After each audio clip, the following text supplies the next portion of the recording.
Hello and welcome to the 21st Century Work-Life podcast, where we talk about leading remote teams, online collaboration, and working in distributed organizations.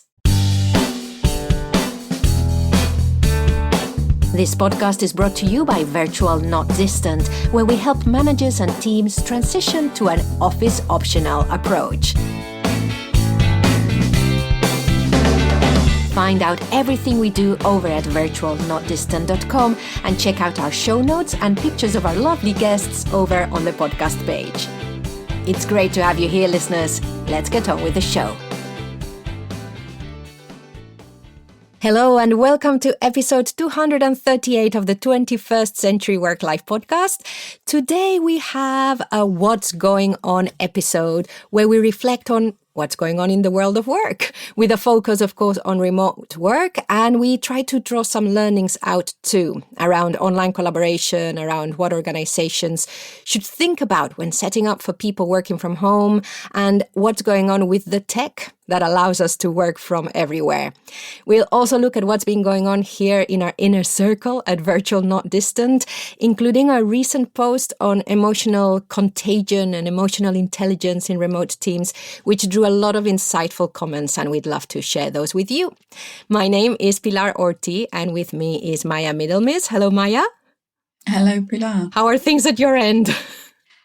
Yes, they're going fine. Still working from home in the new house with a house full of builders. So apologies in advance, listeners, for any noises off. It all adds to the atmosphere.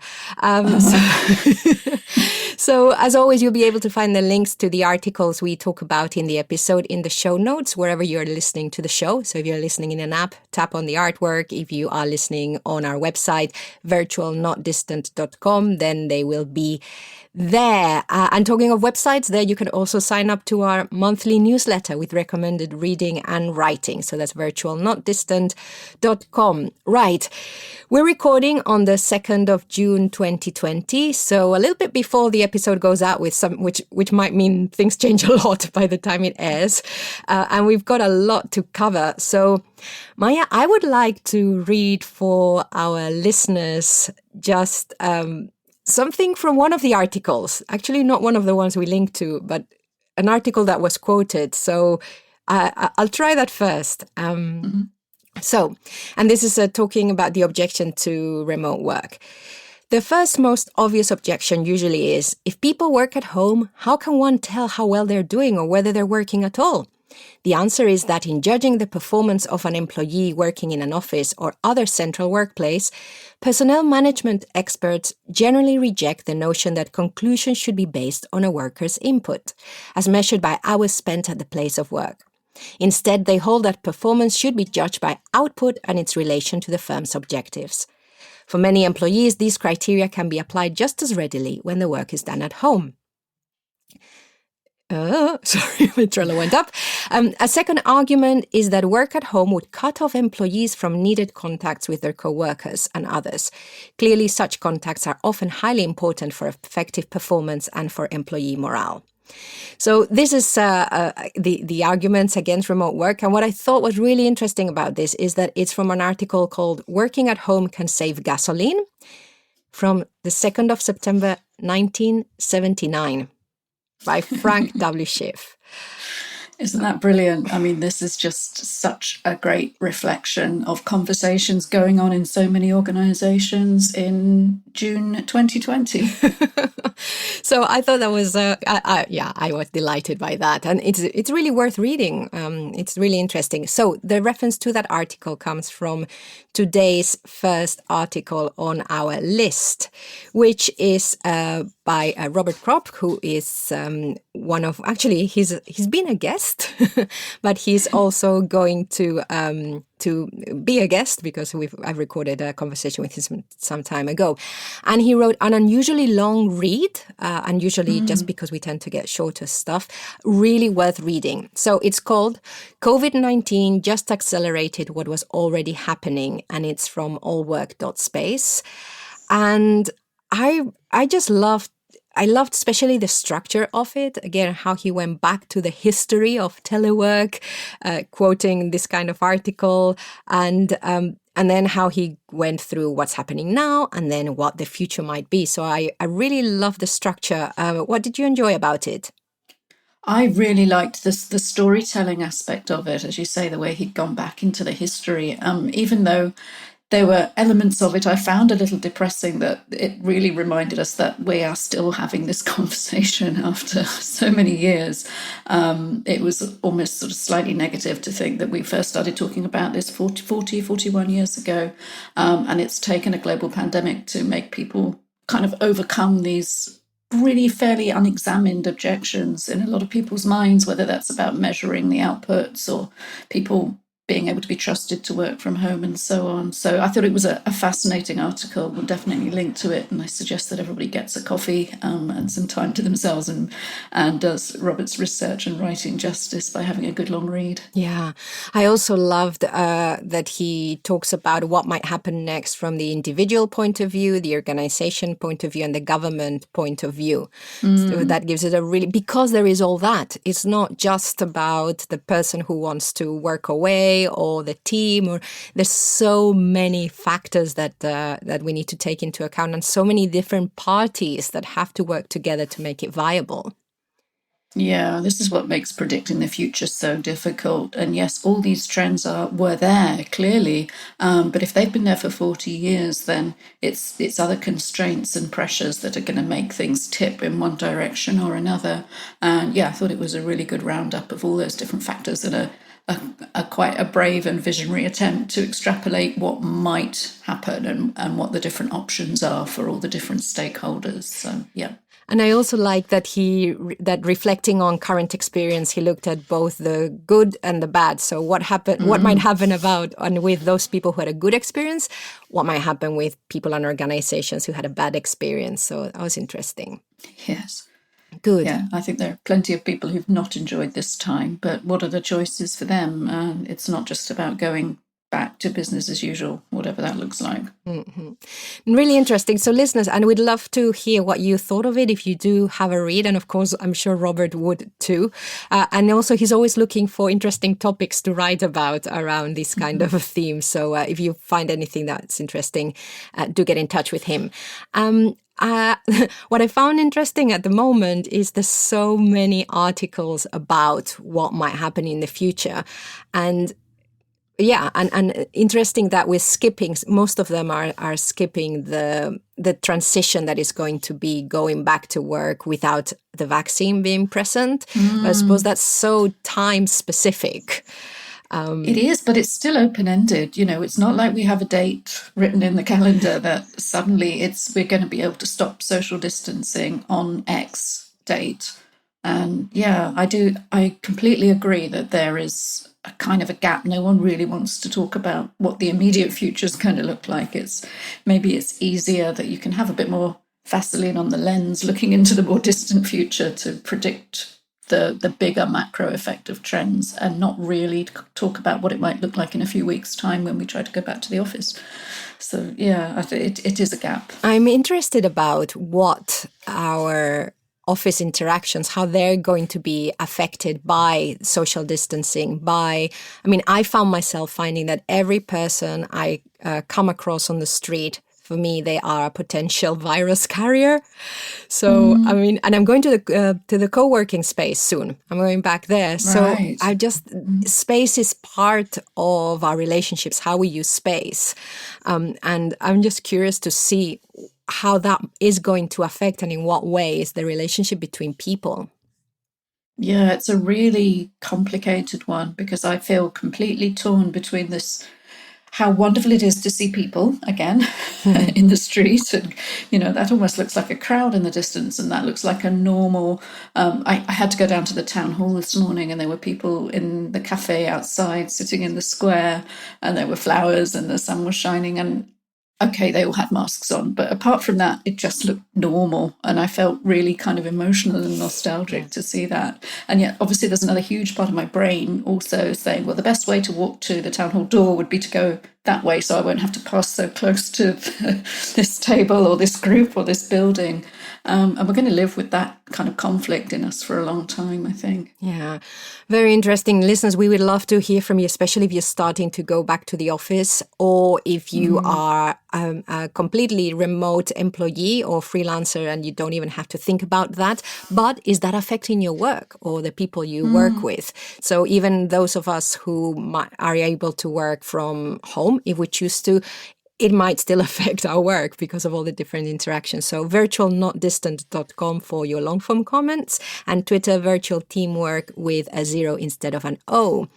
Let's go to the next article, which is also around the workplace trends. And it's called 5 Workplace Trends Will Shape Life After Lockdown. And it's by Dave Cook from the 7th of May, 2020. And this was shared by Bernie Mitchell on LinkedIn. And it's very, very short. So it's like the complete opposite to Robert's. But I wanted to pick up on, and I'd be interested to see if there was any of these 5 in particular that you thought was interesting, Maya. I wanted to pick up on number 2, which is called, was it the same one as you?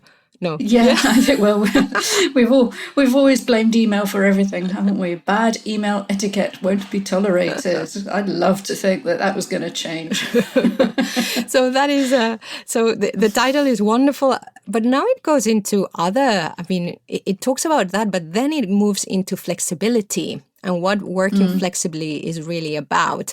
And it says, lockdown has encouraged a new acceptance of flexibility, but this shouldn't extend to having a culture that expects people to be available all the time. So, yeah, I like that. Yes, and it is slightly conflating different issues because I don't really care what time somebody sends me an email so long as it doesn't influence their expectations of when I'm going to read it and respond to it. You know, I don't think that it's necessarily bad etiquette to send an email out of hours. It's the expectation and the culture that accompanies that's the problem. The bad email etiquette to me should be about clarity of communication and expressing yourself and having a meaningful subject line and not CCing a million people. And I think the etiquette is rather more nuanced than that. The other thing is that when it talks about stress, so this article says research repeatedly shows that sending out of hours emails is not only bad etiquette, but creates a coercive work culture that requires people to be available 24/7. So if you are in a senior position and want to be sending emails late at night, just tell people that you don't expect a reply. Yes. And then it says, social scientists argue this turns us into worker/smartphone hybrids. So turn your smartphone off if you don't want that, and causes stress and burnout. Now, something that is very interesting if you look at it from with our evidence-based hat on, is the stress doesn't come from overload. It doesn't come from this. It comes from it not being what you expect it to be or what you want it to be. Yes, and that last sentence is the thing that nails it. Expecting quick answers to email is increasingly seen as bullying. It's that expectation. Yeah, that's the problem. Not when the email arrives or whether you have your phone on. Yeah, exactly. So it's really important always to think about what we're saying, because, and it's slightly nuanced than what I'm going to quote, but Richard McKinnon was on the show ages ago talking about email and the research he'd done. And he said that for some people, too much email caused stress. For some people, too little email caused stress. It really depended on what you were expecting and what you wanted. And I'm also going to refer back to our long and in-depth series on connection and disconnection in remote teams, that loneliness comes from a different connection dynamics and a different sense of connection to what you want. So if you're someone that likes to be connected to people a lot and you're not getting that, you feel isolated, but that might also happen the other way around. So it really, we always have to remember that there are no absolutes to this thing, but we do need to be very aware of what culture we're creating. Definitely. And all of these things are really interesting because it's easy for people to decline to engage with them because they're subjective. Well, I don't know what this person needs in terms of feeling connected or feeling isolated or whatever, so I'd rather not go there. And that's a cop-out from the point of view of managing it and dealing with these problems. So we need to remember that things are, yes, they're incredibly subjective and dependent on your personality and your perspective and other things, but they're still really important as well. And you just have to dig into it and try and understand it. Great. So let's wrap up this little section on the future of work with a different kind of article. It is still about looking into the future and what work might look like, but it's got a really tech focus, which is really interesting. So this is an article called "Mapping the Future of Work: Startup and Investor Ecosystem," and the future of work is in inverted commas. And it's in Medium by Pietro Invernizzi from April 15th. Maya, what did you like about this article? Yeah, I came across this one, and it was one of those I bookmarked to read later because it was one of those that was clearly full of research and evidence, and somebody's really taken time to put this together. I think what interested me was a lot of these debates can get very abstract and theoretical, and somebody's really done the homework here to do the thing they always say when you want to know what's going on, which is follow the money and look at where the investment is going into, which startups, which applications are starting to really attract investment, really attract the interest of venture capitalists and of later round funders. And these are the things that we're going to be using in the workplace, most likely. So, at the moment, yes, the names that we've heard of, like Zoom and Slack, their share price is soaring and everybody in the world, and they're becoming the verbs and so on. But there is so much more going on. There's startups coming out every week. Get the press releases that you see today. They won't all win, of course, but there are so many people trying to shape the future of work. There's such a lot of investment going in there. So the only thing we can say for certain is that digital collaboration isn't going anywhere, which won't surprise any regular listeners. Yeah. So this is really interesting because also a lot of the online collaboration is also being adopted by people who work in an office together. I think that's where the space is getting so huge also. It's that companies are not just looking to sell the products to remote companies or remote workers. It's actually now everyone in the knowledge work and also and others, of course. What I like is the author says, my definition of future of work is immensely broad and it includes anything that makes working easier, regardless of whether your company is fully remote, has physical offices only, mixes physical offices with remote teams, and has employees who can or need to work from home. I love that last one. And so then there's a whole list of, as Maya was saying, startups, companies that facilitate this kind of work. I really like 1.2 virtual offices / focus enablers, which because it says with more people working from home or remotely, the concept of virtual office is emerging, a place where you work with your team regardless of where you are and where focus is the key. So I thought have you heard of any of these companies? No, I haven't. Well, Spatial, I've seen a couple of press releases about, I think, this idea of doing things in virtual reality. It's interesting because I know we've come across a couple of different examples in the past of sort of virtual co-workings and things where you can kind of pop up and say, I'm present, and then go into a room on your own and do your work. And I suppose maybe I've been working from home for too long. I've always slightly struggled to see the need for this. But on the other hand, as we were just saying about trying to shift your perspective and see things from other people's point of view, if people are desperately missing that sense of being around people, then there ought to be a technological solution to that. And being able to recreate a virtual workspace, whether that's in VR or on a screen, or whether it's by audio, by having an open mic to other people whilst you all do deep work and don't chitter-chatter, I think that's definitely a gap. And it'll be really interesting to see how it shapes up. Yeah, I wonder if now that, because people who've been traditionally choosing, especially to do remote work, like being away from from other people and maybe are okay without that feeling of presence. However, now that more people, a wider kind of people are going to embrace it, maybe some of those people have more of a need to feel present. So maybe some of these apps might start to have a place. Yeah, and even if it's a transitional thing to help people through getting used to being in their own space. I mean, I don't think it's a new idea, but I think the tech is getting better and it's probably going to be more elegant and more effective. In fact, I can remember, God, this shows how long I've been working remotely. I can remember being involved in the idea of this back in a Second Life community, Wow. which was probably like in 2004 or something like that. And of course, it was just a kind of gimmick and from a work focus point of view, a complete disaster, because we just sort of turned up, talked to each other, and then something broke and froze and we gave up.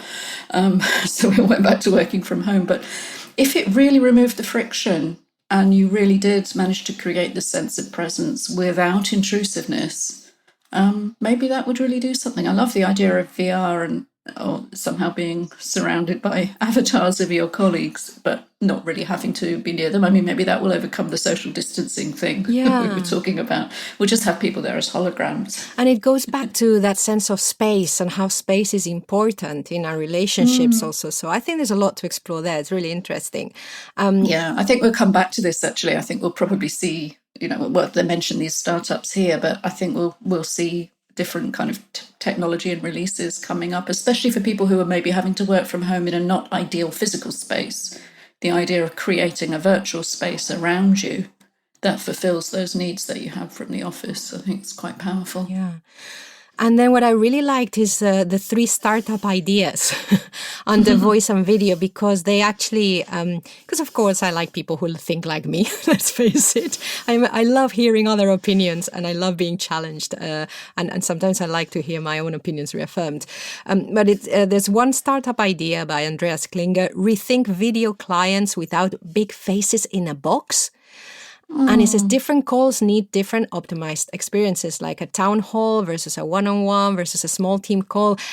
I think that is brilliant, that it feels, and again, it's about space, that it feels different to be on a video meeting with one person rather than 3, rather than 100. At the moment, it's just a question of size of video boxes.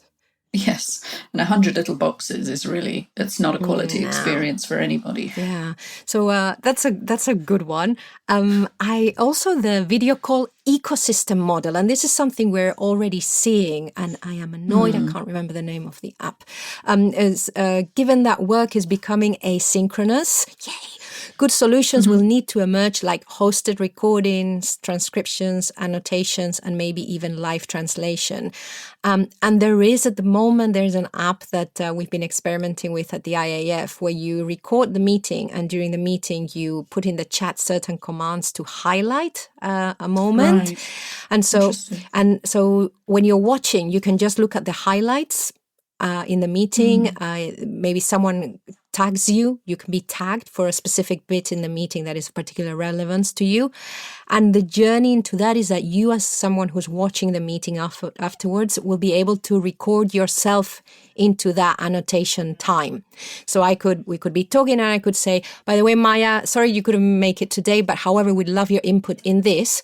You would just stop it, you record yourself into it, and someone else can watch you into that. So yeah, it's interesting. So very interesting. Yeah, I'm sure we're going to see. It's this kind of removing silos and boundaries and sort of connecting across different dimensions, things that we can't do in the physical space. You can't do that in a meeting room with a bunch of people. You can't just pause and we'll go and get this other person. That would be incredibly disruptive. Whereas digitally, you can do that, and that's really powerful. I know there's stuff going on at Microsoft as well. I can't remember what the project's called, but it's a really bad anecdote, but I'll try and find out more about it for another episode. But there's work going on kind of contextual search and relevance, and bringing in different things from file systems and so on into live conversations, and a lot of this stuff around live translation and transcription and so on. And I think meetings are just going to become much more relevant and contextualized, and that will be supported by natural language processing and AI to kind of recognize what's actually the important things in that meeting, as well as being able to, like the example you just gave, to call it out yourself and say, this is the thing that's important to us that we'd like your input on, and so on. Mm-hmm. And then the startup idea 3, hands-free work. What if you could somehow move or work out whilst working, doing emails, writing? Voice and screen interfaces could replace the need to sit at your desk with hands on mouse and keyboard. I mean, we're starting to see some of that already with, just with dictation. Yeah, I suppose I've never managed to dictate while walking around. I feel that would be too much multitasking for me. My brain would probably explode, or one of them would go wrong. I'd probably fall over or something like that. But it's an interesting idea. I certainly like the idea. Excellent. Good. So we got very techie very quickly. It was quite exciting, actually. Geek out. I'm not a techie person, but I like hearing about what might be possible.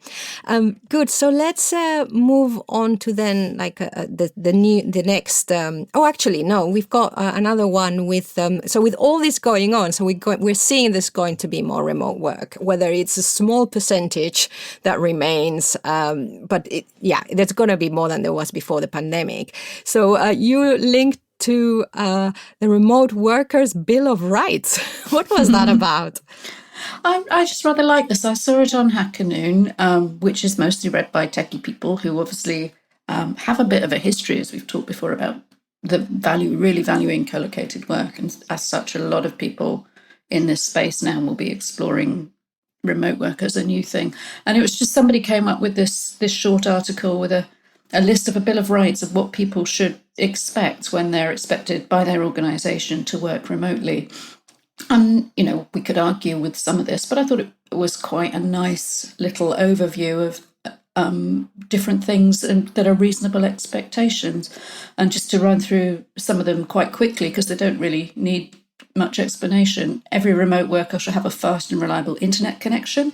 Every remote worker shall have an alternative or backup internet connection. Every remote worker shall have a workstation of their choice at home. And this is all stuff that they're saying the employer should provide, whether that's a standing desk or a treadmill desk or whatever people want. Every remote worker shall have quiet working conditions. Well, that's obviously, some of that is on the remote worker to provide it, but they're also talking about not being continually interrupted by alerts and meetings and so on, the ability to turn off notifications and just get on with some deep work. Remote workers should have the option to turn down meetings at untimely hours. I think that's definitely an issue for widely geographically dispersed teams, and people should have a little bit of choice over that. That meetings should have an agenda shared or distributed beforehand. Every remote worker should have a stipend associated with social interaction. I like that, whether it's a co-working pass or a coffee shop budget. It's a recognition that the organisation has some responsibility for making that social stuff happen.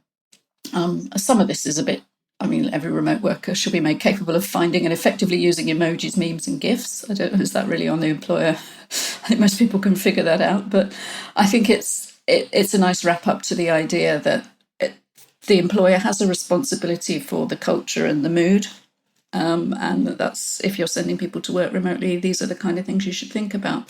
Excellent. Well, I would love to hear from listeners. I disagree with a couple of ones. I don't think some of those are a must, but it doesn't matter. That's not the point. The point is that to enable this to happen and happen well, that we need to be providing some stuff to remote workers. And like you said, and also people who are working remotely also have a responsibility to look out for some of these things. So brilliant. That is a fun find. It's really good. But it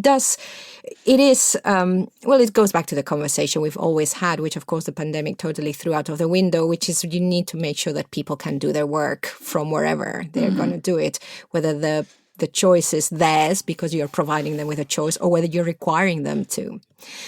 Great. So let's have a new set of articles, which is, talking of companies deciding that people can work from home, this is what's happening, isn't it? So I'd like to start with a cheery one, which was from the BBC, the 8th of May, 2020. And the headline said, Facebook and Google extend working from home to the end of the year, which I always wonder and marvel that working away from headquarters hasn't been something that anyone could do at tech companies, because you're already, but I don't know, by the nature of the work, the nature of the company itself, which is all about using technology to make people's lives better. I don't know that people. You would think. Yeah, I found it really interesting, but hurrah for that. Yes, indeed. And hurrah, and then You found the next one. So let me it's great that these big tech companies like Facebook and Twitter and Google and so on are extending home-based working. But obviously that's going to create a lot of shifts in organizations that have really influenced whole areas of the world socioeconomically in terms of where people work and what lifestyle goes with a certain career and so on. And so this story emerged from Facebook within the last week or so about, yes, you can work from home. So 1 second. So the article is called "Facebook Employees Could Receive Pay Cuts as They Continue to Work from Home." And that's May 21st, 2020 in USA Today. Go for it, Maya. Yeah, so you can work from home, but if you decide that you're not going to work from San Francisco Bay Area any longer and you're going to take advantage of the fact you can work from home to live somewhere a bit more affordable or desirable or to basically exercise your freedom to work from wherever you choose, you might face a pay cut. And it's extremely controversial. It's caused an awful lot of dialogue, which is really, it's a very important conversation because we've often had cost of living adjustments associated with different professional roles, but they've always been about the location of the work rather than the location of the individual. If you have to, if you're a key worker in London, for example, you might receive a cost of living adjustment to reflect the fact that you have to be present working in a hospital in inner London, and it costs a lot to live there. And so it makes complete sense that you have an inner London weighting attached to that salary. Once you make the work location independent, the whole idea of cost of living adjustments becomes extremely dodgy, in my opinion, and in the opinion of an awful lot of people. It's going to change the culture considerably, but it seems to me that this is one of those things where the culture ought to adjust on the back of what's happening in the workplace. And if it means that people aren't flocking to live in central London or San Francisco, then rents and property prices will go down anyway. Cost of livings will adjust themselves naturally as part of the bigger trend. And for the idea of an employer leading the way like this and saying, if you move house to somewhere cheaper, you've got to tell us and we'll cut your salary. What? I just find that really shocking. It just goes against everything that the drivers of future work and making work better. It just goes against everything. I hadn't seen this. I'm really glad that you brought it. That you find it and that you were part of that conversation, that dialogue. Because, listeners, what do you think? That's spluttering rage.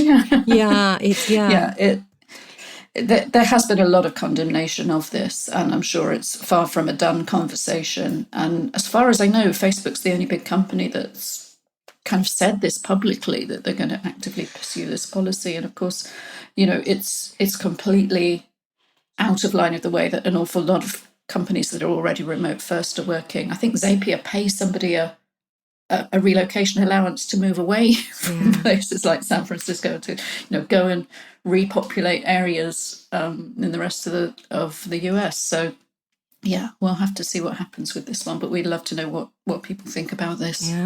It's also probably the wrong time to be saying this. I'm sorry. Wait at least till we get out of the pandemic and people have a proper choice. So to contrast this, in the New York Post, 26th of May, Google says it will let workers expense $1,000 worth of office furniture. So Google employees who don't want to return to the office this summer can start shopping for a nice home office. It's just the opposite. I mean, listeners have a read. It's very short, but basically that's the gist. It's all in the headline, really. I saw a really interesting LinkedIn thread around this, which would seem to be evenly split between people saying, $1,000, I can have a small branch of IKEA for that. And what am I going to do with the rest of it? And, does that include my beanbag allowance and everything else? And other people saying, $1,000? Are you serious? How can I possibly kit out a home office for that? So that was quite an interesting split, depending on your perspective, I suppose. I suppose if you have really engaged employees, only the people who are going to spend that wisely will take it, and everyone else will just take what they need. And I think that is part of the culture.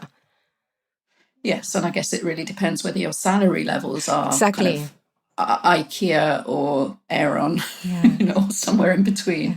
What you value in terms of aesthetics and ergonomics. I think I could, having just fitted out a new home office, I think I'd come in very comfortably under Google's budget. Thank you very much. Excellent. And then just to contrast that, and it will segue us into the new set of articles, Basecamp, who of course are fully remote at the moment. They let go of their office. I don't think they have one yet. It wouldn't make any sense. Mm-hmm. Of course, very strong advocates, very opinionated about how to be a distributed company. On their website, they say, we monitor industry salaries and make sure we're paying in the top 10% based on skills and experience for every position. Salaries are standardized on the San Francisco market. That's it. Very interesting. Yeah. And that's in the episode, I think it was the last episode or the episode before last about remote hiring. There was conversation again about how, we are customers. If you're going to be hiring in a global marketplace, people look at this stuff, they Google you. It becomes part of your story as a potential employer. And yeah, I think that people are going to be looking at these things a lot more closely.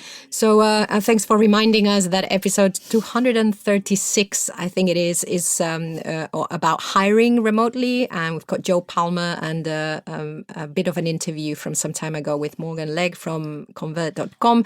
And they talk about the mindset when hiring new remote employees for the first time and why it's important to be enabling this. And then Morgan takes us through a very detailed, through their hiring process, so well worth listening to. So the next set of articles, we go a little bit techie again, but I wanted to start with this Basecamp episode. So Basecamp have a podcast, which I recommend. It's really great. It's called Rework. It doesn't only cover remote work. It covers all kinds of the aspect of work from a modern perspective. And they had an episode recently on software for employee surveillance. And it comes from, we're going back now to the present and to a few months ago when many people had to start working from home. Some companies were like, how are we going to know that our employees are working? 1979. And so with that very modern mindset that they had, to be honest, I'm being very facetious, but sometimes it is a real struggle, especially for managers, and especially if they haven't experienced it themselves and if they wouldn't trust themselves. The situation, of course, now is completely different. Nobody wanted to stop working. Nobody had chosen to do this. So anyway, what we found was that some companies decided that they wanted to track what employees were doing, and that was going to be the way in which they measured productivity, in which they knew that everyone was working. And what Basecamp found, of course, this is completely against the ethos, although something I didn't know in Basecamp itself, in the paid plan, because I don't know if, in one of the high level plans, you can track your time on a to-do. So I don't know how it works, but they've got a little bit of time tracking thing going on there. But that is for the person working on the tasks to manage. But what they found was that some of these time tracking softwares that were being mainly used to track employees were integrating with Basecamp and had their logos on their websites. So they were being associated with them. And Basecamp have changed their terms and conditions so that you can't do that anymore. And they've given all those companies 3 months to basically get out because they're not going to ask them to change what they do. And I thought that was really interesting. Yeah, I think these are the little differences that are going to make employers and software providers stand out. And it is very much driven by principle. And, people have known the answer to this since 1979, as we discovered earlier. Measure the right things, measure the work. Don't try and track employees. And it's so rarely helpful anyway. I had an experience a year or so ago. I hired a developer on Upwork to do a very specific piece of work, and he used their time tracking software. I didn't ask him to. It's just that's what he was used to doing. And I actually found for me as the hirer, it was just kind of complicated and weird and onerous. I got all these screenshots of what he'd been doing. And I thought, how utterly pointless, actually, because I'm not a developer. It didn't mean anything to me. The only output I was interested in was to build the thing and does it work at the end. The screens of code and snapshots of what he was doing every few minutes, absolutely meaningless. So I think a lot of these tools, they're kind of trying to respond to quite a vague need, a sort of need for reassurance, but not really necessarily fulfilling something technical. And if you could address it culturally by measuring what actually matters in the first place, then you wouldn't need any of this stuff anyway. Yeah.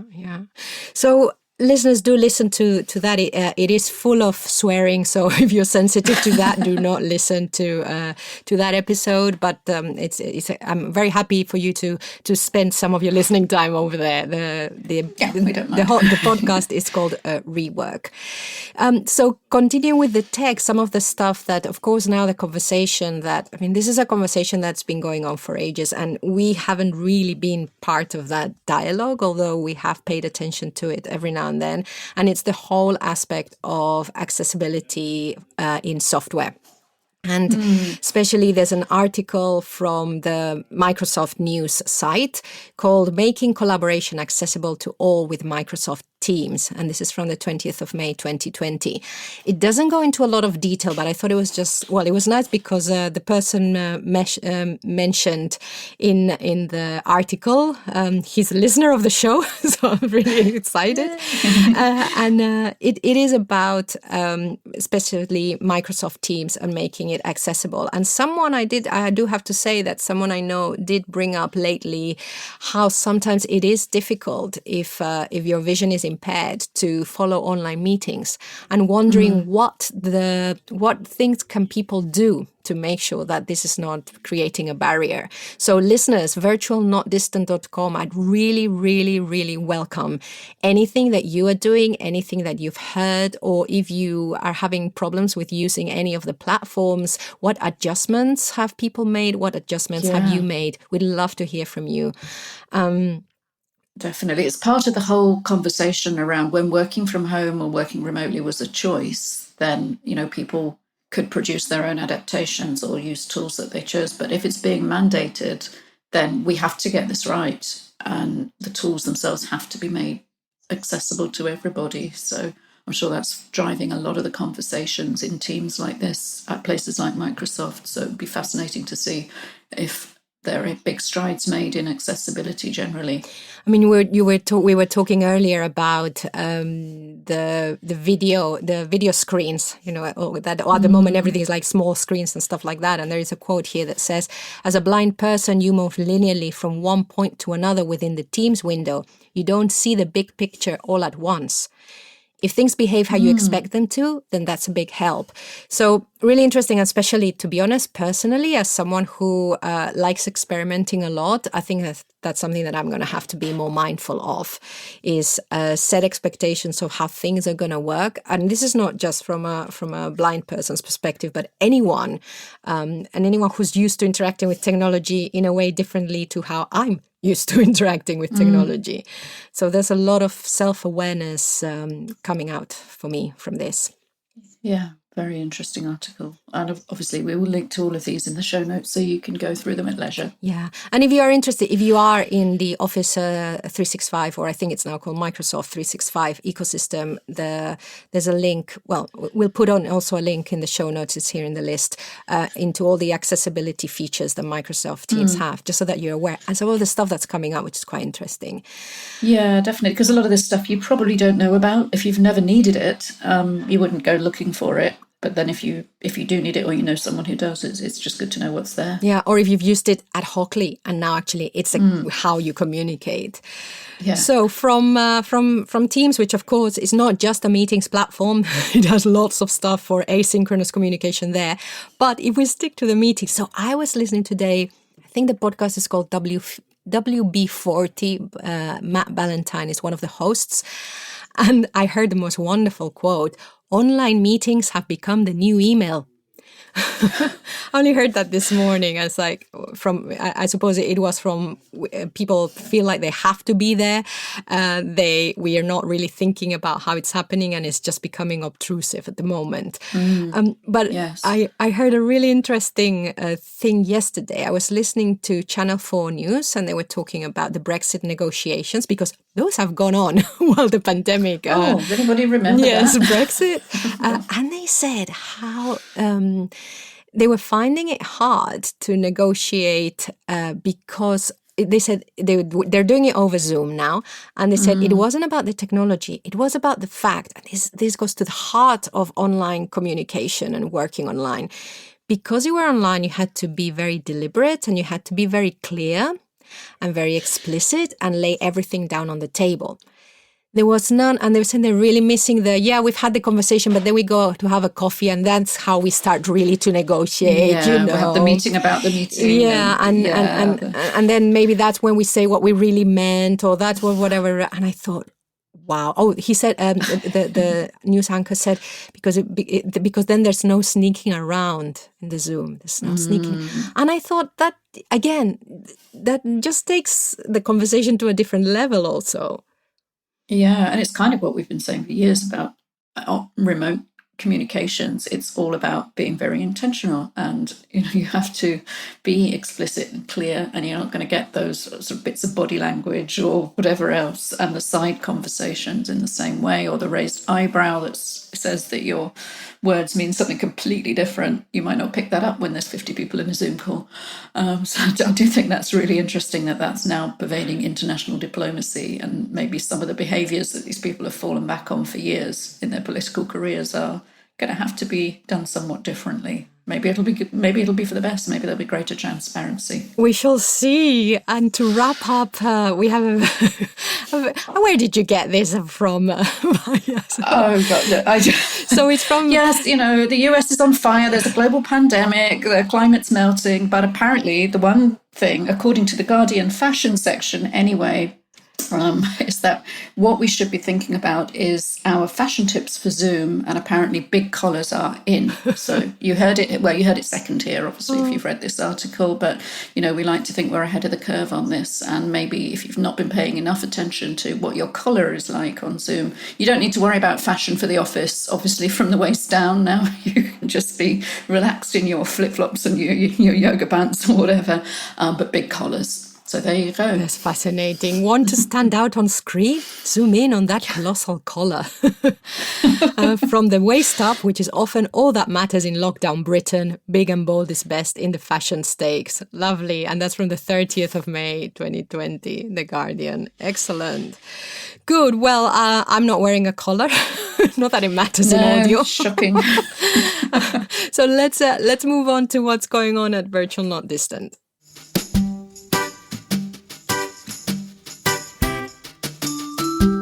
Podcast is a place where listeners can connect. Get in touch via virtualnotdistant.com.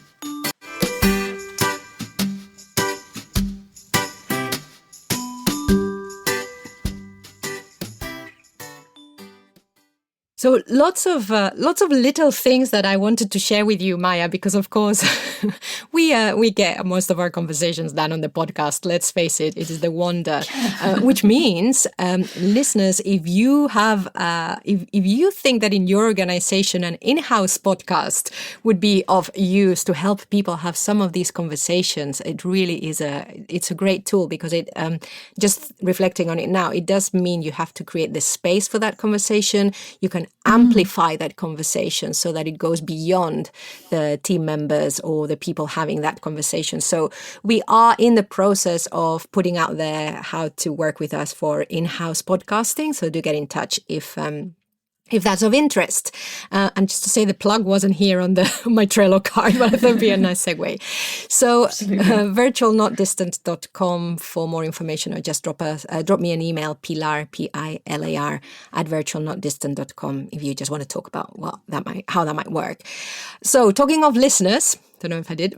I would like to thank Bart, who is a listener, a long time listener. So hello, Bart. Hopefully you won't be in a car at the moment. He said he has heard his name in a car before. Now he has been working with some colleagues on a book about the new way of work in Belgium, and they've got a Dutch title now. Which is, I should have asked Kevin for this. I'm going to try and say it for any people who can understand what I say. Voorbij het nieuwe werken, een dialogue book. Something like that. Well, I'm so glad you read that out instead of me. So apparently the community behind the book, isn't this amazing? It's just been published, but they already have a community.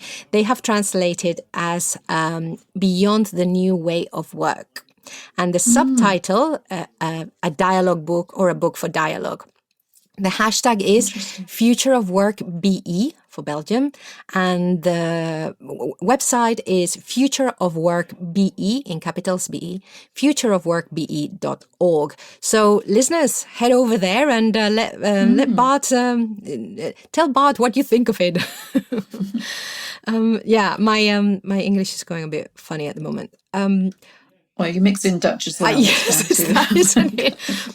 And also, I was about to go to the next one, which is I just wanted to share that I've been running some roundtables, two. I've run 2 roundtables for a podcast for a Spanish energy company, and these are all sustainable, so renewable energies. And the premise was, with everything that's going on now, have we forgotten about climate change? And resoundedly, no. What I thought was really interesting, so I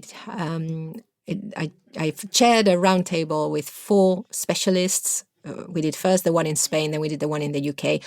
Finally, at least one person mentioned remote work or working from home as something that can help climate change.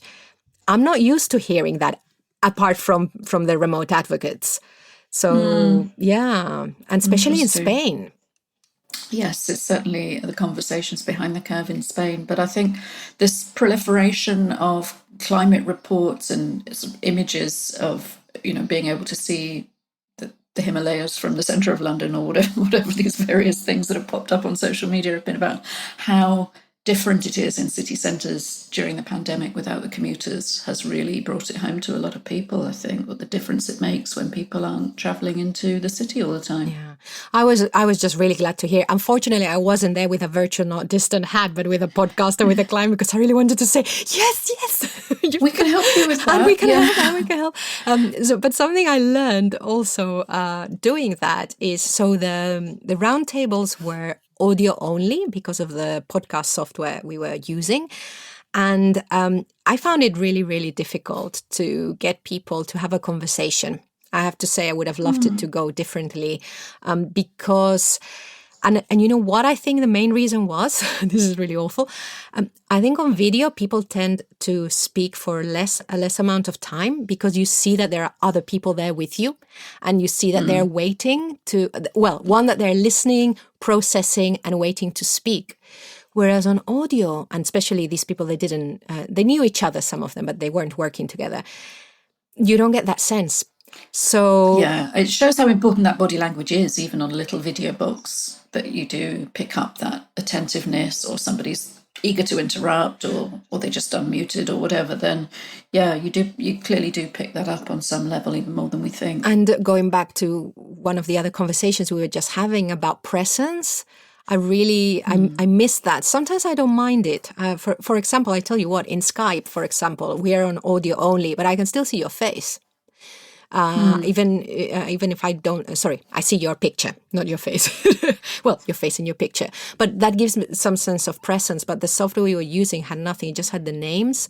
So there wasn't even anything. So it works quite well for what we were doing, but it made me think, actually, it wasn't great. So that's just something for anyone who's chairing a round table to bear in mind on a podcast. Yeah, it's quite important. We need that feedback as humans. And I think it's quite nice now. I've done a couple of webinars this year with where I've been the guest and someone else has organised it. And increasingly now people are doing webinars through things like Zoom so that participants can stay. Even if you can't see all of them, you can see people's videos.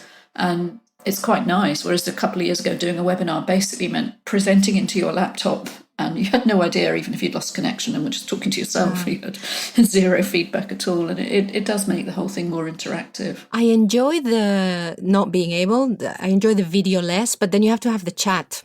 So in this platform, because of the way it is, there were so many on the call that the chat just got moved outside my browser, so I couldn't see that. So I think it's if you can't have chat, maybe you need video. You can't, you need something You need some feedback, Yeah. just so you know there are people out there. And yes, and ideally you need help to moderate all of that. If it's a busy, 200 messages, you can't look at that whilst you're presenting. Yeah, So. that's yes. So talking of that, I attended earlier, and I just want to give a shout out, especially if there's anyone who is a Spanish speaker listening who is missing more stuff in Spanish or who wants to point colleagues towards other events.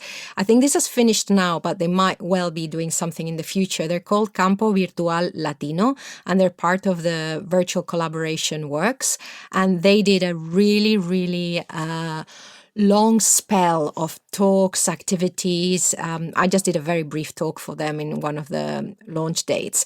So we'll put the link in the show notes. Just check them out. And if you want an introduction, let me know. Pilar at virtualnotdistant.com. But this is some of the stuff that's just happened. They just put stuff together in no time and amazingly well. It looks good. It looks good on the website. It's a nice, with sort of travel metaphors and discovering this stuff together. It's rather nice. It had a real co-creation vibe to it. Really, really, really nice. So well done to Charo and colleagues.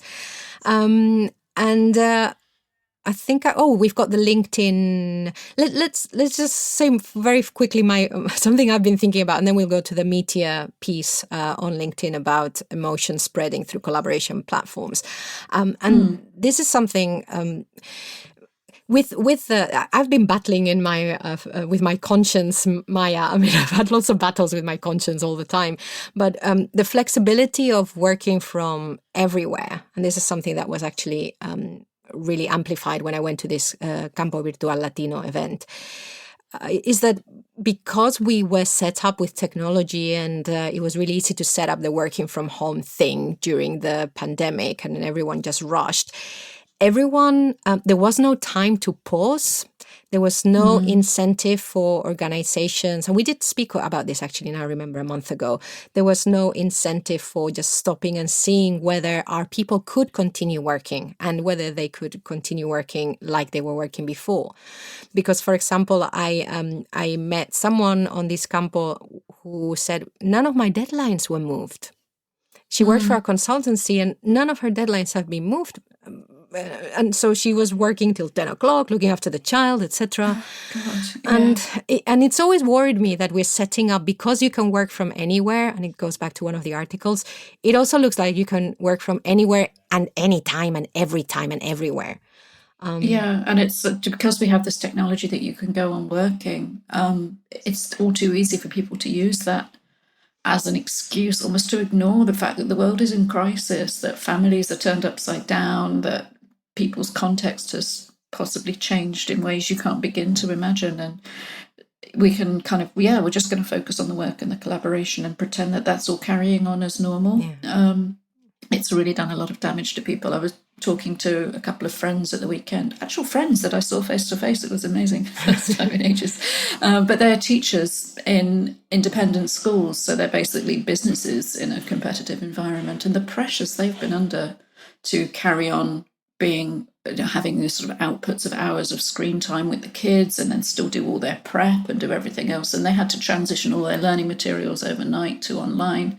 And of course, they're businesses that are now under threat because the parents can't pay the fees because their own work is drying up. And it's horrible, actually, the pressures that these really sort of wonderful people who work out of a sense of vocation and often do far more hours than they should anyway, because they really care about it, and they're being put under excruciating pressure to just keep delivering. So I think there's been some awful practice going on in the name of emergency continuity, and there will be a reckoning at some point.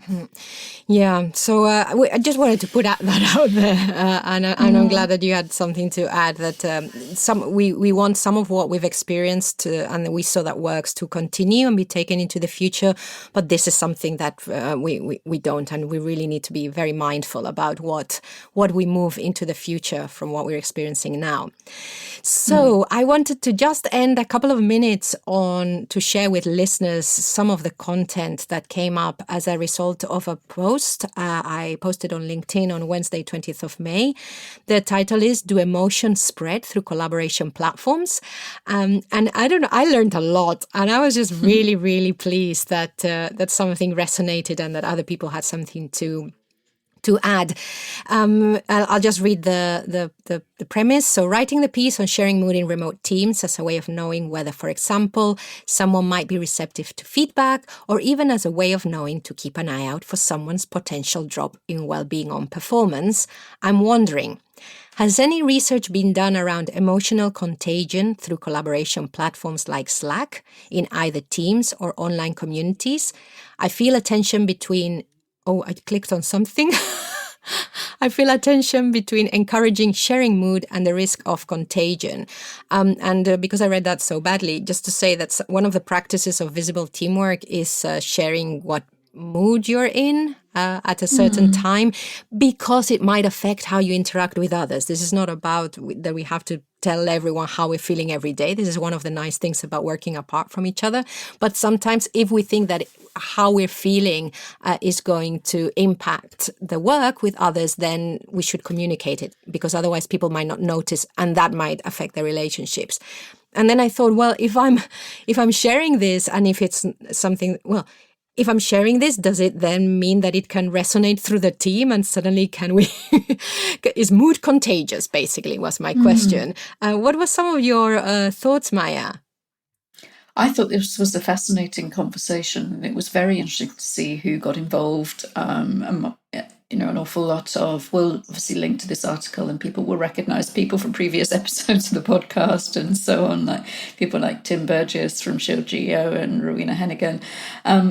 So many people resonated with this, and the idea that these platforms are a way to communicate not just facts, but to communicate about ourselves and our context, and that emotion is an important part of that. But we also have to be quite conscious and deliberate about it, as we were saying before, with the idea of negotiation strategies. You know, everything you do in remote communication is a little bit more specific and intentional than the stuff you just leak in the more day-to-day co-located space. So, yeah, I thought it was really fascinating, and the diversity of the conversation reflected the fact that people were coming at this from different angles, and that probably reflects different organizational cultures and expectations. Yeah, and I really liked, so for me, first to say, listeners, go and read the article. Well, it's not an article, it's a collection of comments.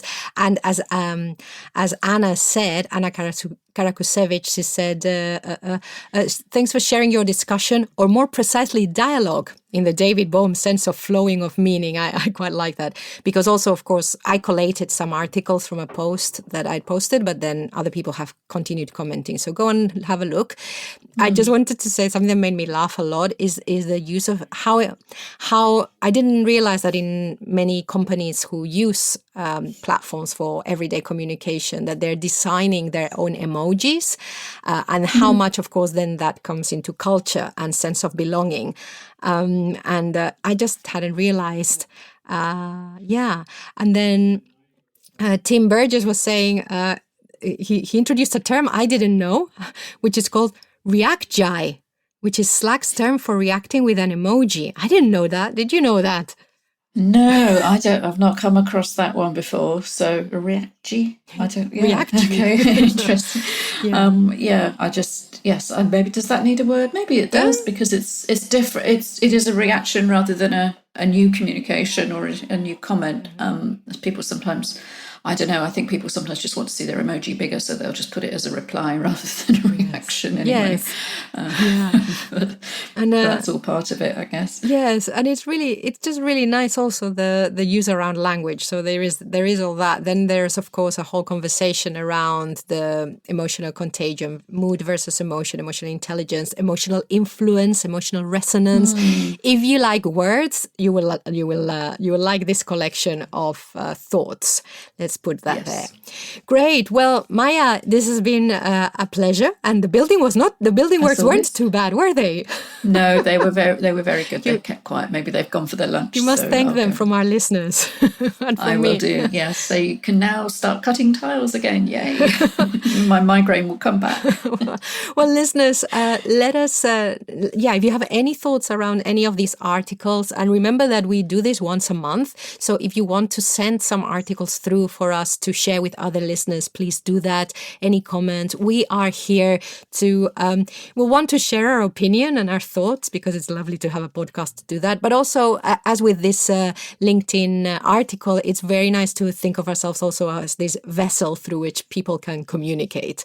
So do send anything through virtualnotdistant.com for your long form answers. And remember that there you can check out everything we do. If we can help you in your transition to, I would say, dare I say, office optional or online collaboration is probably at the moment more relevant, then let us know. Well, thank you, Maya. It was lovely to speak to you. Likewise. Thanks, Pilar. And thanks everyone who's listened this far. We've had a good long conversation, just over an hour. So thanks for sticking with us.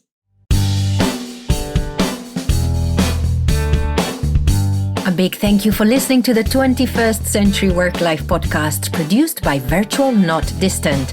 If you have something to add to the conversation, let us know through the contact form over at virtualnotdistant.com. I have been your host, Pilar Orti, and I'm signing off now. Wherever you are, whatever you're doing, enjoy.